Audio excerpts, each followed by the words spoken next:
விடுதலை புலிகளின் ஆயுதங்களை தேடி திருமலையில் அகழ்வு பணி. பெருந்தோட்ட கம்பெனிகளின் நடவடிக்கைக்கு எதிராக மஸ்கெலியாவில் போராட்டம். பயங்கரவாத தடை சட்டத்தின் கீழ் கைதானவர்களுக்காக பேச்சுவார்த்தை. கூட்டமைப்பு தெரிவிப்பு. வெலிக்கடை சிறை படுகொலையின் 38வது நினைவு நாள் இன்று. ஆபத்தான கட்டத்தினுள் இலங்கை. பின்னணியை வெளியிட்டார் மங்கள சமரவீர. 5ஆம் தர மாணவனுக்கு உறுதியானது டெல்டா.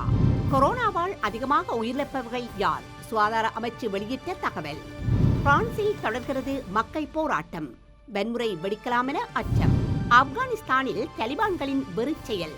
மத போதகர்கள், பெண்கள் உட்பட 33 பேர் பலி. தமிழ் அருங்காட்சியகம் லண்டனின் தமிழ் மெய்நிகர் அருங்காட்சியகம் இயங்கலை திறப்பு நிகழ்வானது 31/7/2021 பிரித்தானிய நேரம் காலை 11 மணிக்கு ஜூம் செயலி ஊடாக இடம்பெறும். திருகோணமலை உப்புவெளி போலீஸ் பிரிவிற்குட்பட்ட தேவநகர் பகுதியில் விடுதலை புலிகளின் ஆயுதங்கள் புதைக்கப்பட்டிருக்கலாம் என்ற சந்தேகத்தின் பேரில் போலீசார் அகழ்வு பணியில் ஈடுபட்டனர். தேவநகர் உதயபுரி மேல் வீதியில் உள்ள தனியார் காணியொன்றில் கைக்குண்டொன்று நேற்று மாலை கண்டெடுக்கப்பட்டது. இதனையடுத்து போலீசார் திருகோணமலை நீதிமன்றத்திற்கு இவ்விடயம் தொடர்பாக அறிக்கை சமர்ப்பித்து குறித்த அகழ்வு பணியில் ஈடுபட்டனர். வீட்டு உரிமையாளரின் சகோதரர் ஒருவர் ஏற்கனவே விடுதலை புலிகள் அமைப்பில் இருந்ததாக ஆரம்பகட்ட விசாரணைகள் மூலம் தெரியவந்துள்ளதாக போலீசார் தெரிவித்துள்ளனர். மலையக பெருந்தோட்ட தொழிலாளர்களுக்கு யாரும் இல்லை என நினைக்க வேண்டாம் என தொழிலாளர் தேசிய சங்கத்தின் தலைவர் பழனி திகாம்பரம் தெரிவித்துள்ளார். மலையக பெருந்தோட்ட தொழிலாளர்களின் தொழில் உரிமைகள் பாதுகாக்கப்பட வேண்டும் என வலியுறுத்தியும் பெருந்தோட்ட கம்பெனிகளின் நடவடிக்கைக்கு எதிராகவும் மஸ்கெலியாவில் இன்று போராட்டம் முன்னெடுக்கப்பட்டது. இந்த போராட்டத்தில் கலந்து கொண்டு கருத்து தெரிவிக்கும் போதே அவர் இவ்வாறு தெரிவித்தார்.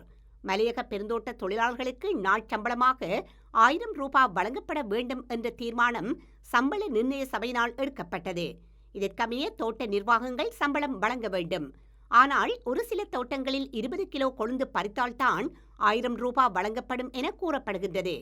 குறிப்பாக மஸ்கெலியா பிளான்டேஷன் இந்த விடயத்தில் உறுதியாக உள்ளது. தோட்ட கம்பெனியின் இந்த போக்கை அனுமதிக்க முடியாது. 1000 ரூபாவை வழங்க முடியாவிட்டால் தோட்டத்தை அரசாங்கத்திடம் ஒப்படைக்கவும். நாங்கள் அரசாங்கத்துடன் பேசி பிரச்சினைகளை தீர்க்கின்றோம் என அவர் மேலும் கூறியுள்ளார். அண்மையில் பயங்கரவாத தடை சட்டத்தின் கீழ் கைது செய்யப்பட்டவர்களுக்கான சட்ட நடவடிக்கை குறித்து சட்டமா அதிபர் திணைக்களத்துடன் பேச்சுவார்த்தை நடத்தவுள்ளதாக கூட்டமைப்பின் பேச்சாளரும் நாடாளுமன்ற உறுப்பினருமான எம்.ஏ. சுமந்திரன் தெரிவித்துள்ளார். திருகோணமலையில் இன்றைய தினம் இடம்பெற்ற ஊடக சந்திப்பில் இதனை அவர் குறிப்பிட்டிருந்தார்.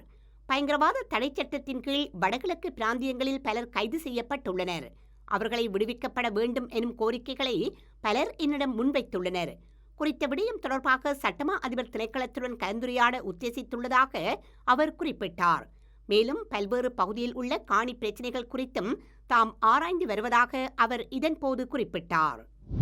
1983ஆம் ஆண்டில் இடம்பெற்ற கருப்பு ஜூலை இன படுகொலைகளின் ஒரு முக்கிய படுகொலை சம்பவமாக பதிவாகிய வெலிக்கடை சிறை படுகொலைகளின் 38ஆம் ஆண்டு நினைவு இன்றாகும். 53 தமிழ் அரசியல் கைதிகள் படுகொலை செய்யப்பட்ட இந்த வெலிக்கடை சிறை படுகொலைகளின் நினைவுகூரல் நிகழ்வுகள் தாயகம் மற்றும் புகலிட நாடுகளில் இடம்பெற்றுள்ளன. சிறை அதிகாரிகளின் பங்களிப்புடன் தமிழ் அரசியல் கைதிகள் மீதான தமது படுகொலை திட்டத்தின் ஒரு கட்டமாக வெலிக்கடை படுகொலைகள் கருப்பு ஜூலை காலகட்டத்தில் இடம்பெற்றிருந்தன. 25ஆம் தேதி 2 மணி முதல் மாலை 5 மணியளவில் முதற்கட்ட படுகொலைகள் இடம்பெற்றிருந்தன. அதில் சிறைச்சாலையின் B3 பிரிவில் இருந்த குட்டிமணி, தங்கத்துரை, ஜெகன் ஆகியோர் உட்பட மொத்தம் 29 தமிழ் அரசியல் கைதிகள் கொல்லப்பட்டிருந்தனர். 2ஆம் கட்ட படுகொலையில் 18 தமிழ் கைதிகள் படுகொலை செய்யப்பட்டிருந்தனர். வெலிக்கடையில் கொல்லப்பட்ட 53 அரசியல் கைதிகளின் உடலங்கள் அவசரகால சட்டத்தின் கீழ் மரண விசாரணைகளின்றி தகனம் செய்யப்பட்டமை குறிப்பிடத்தக்கது.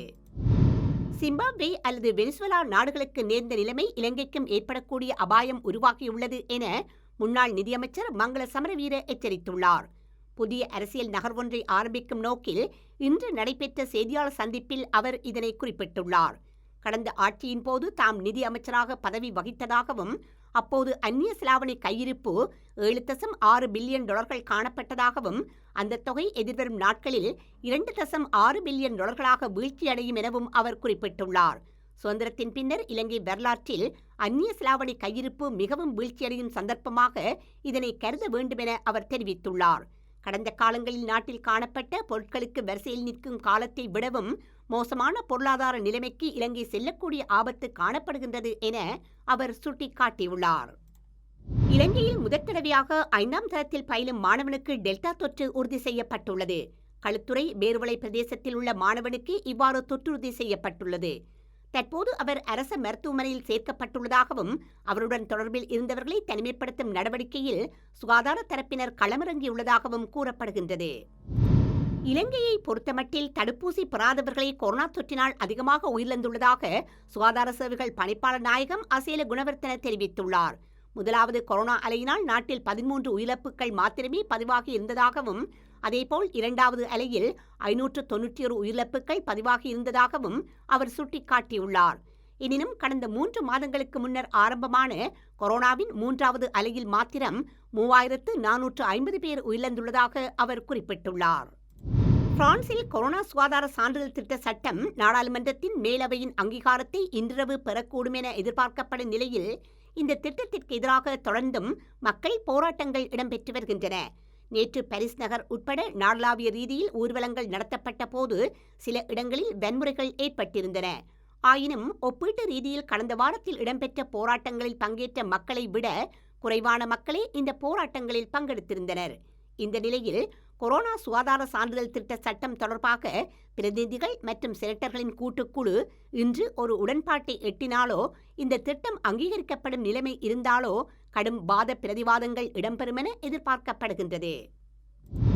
ஆப்கானிஸ்தானில் சிறைப்பிடிக்கப்பட்ட பகுதிகளில் உள்ள 33 பேரை தலிபான் பயங்கரவாதிகள் படுகொலை செய்துள்ளனர்.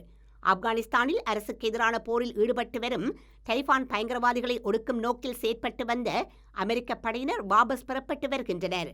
இதனால் பல்வேறு பகுதிகளையும் தலிபான்கள் சிறைப்பிடித்து வருகின்றனர். இந்த நிலையில் சிறைப்பிடித்த பகுதிகளில் உள்ள 33 பேரை படுகொலை செய்து வெறிச்செயலில் ஈடுபட்டுள்ளனர் தலிபான் பயங்கரவாதிகள். அவர்களில் மத போதகர்கள், மூத்த பழங்குடியினர், சமூக ஆர்வலர்கள், பத்திரிகையாளர்கள், மனித உரிமை பாதுகாவலர்கள் மற்றும் பெண் பத்திரிகையாளர்கள் ஆகியோரும் உள்ளடங்குகின்றனர்.